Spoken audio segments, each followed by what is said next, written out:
The next question, asked by Altaf Siddiqui from Mumbai: is general insurance or life insurance halal? A similar question is asked by Umar Mukhtar from Kashmir: can one insure one's house and shop? As you might be knowing that in Kashmir, there are regular encounters in which houses and shops are blown up. The question poses that, is general insurance or life insurance permitted? Can the Muslims in Kashmir insure their house because it's blown up, etc.? Insurance per se is not haram. But because of the things associated with insurance, most of the time it's haram.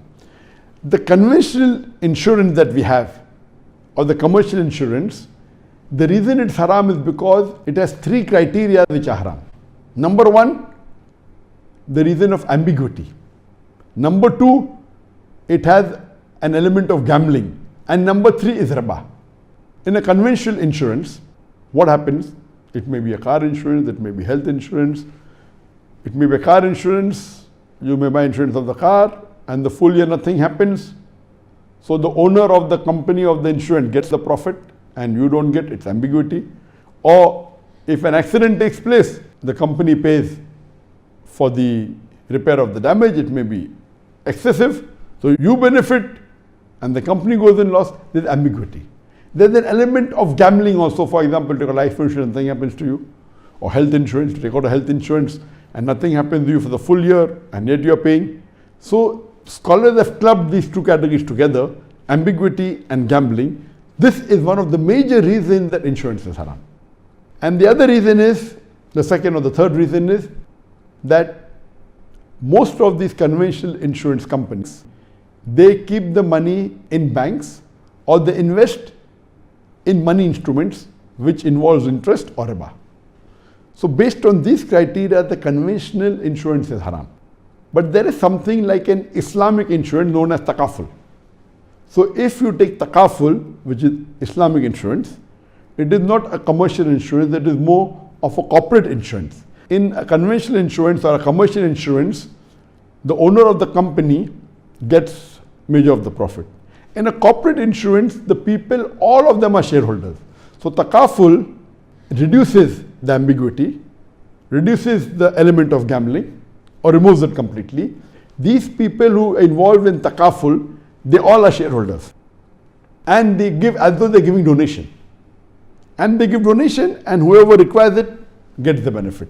Based on the hadith that once during wartime when there was scarcity of food, so the Sahabas collect the food from all the people and they distribute it equally.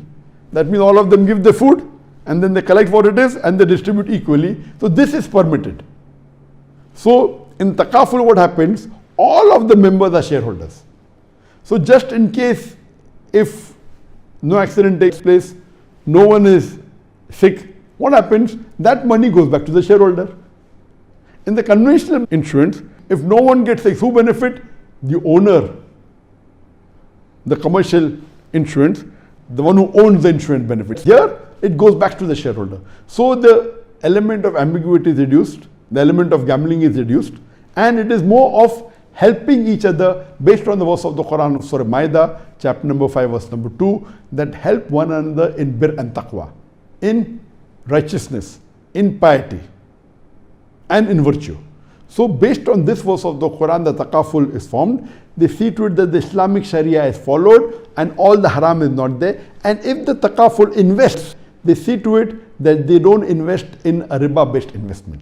They invest in a Sharia-compliant investment. So the money that comes, they put in a Sharia-compliant, which is based on the principles of the Sharia.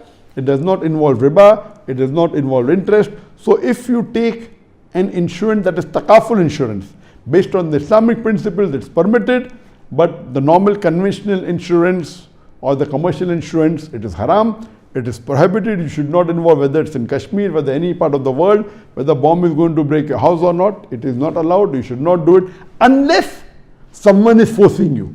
Like in some countries, taking out insurance of the car is compulsory, like in India, and there's no takaful.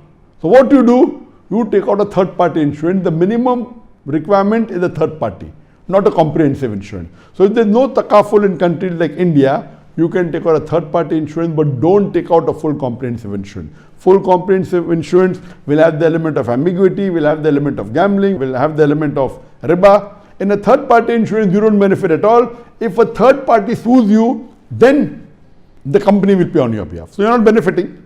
It's a small amount.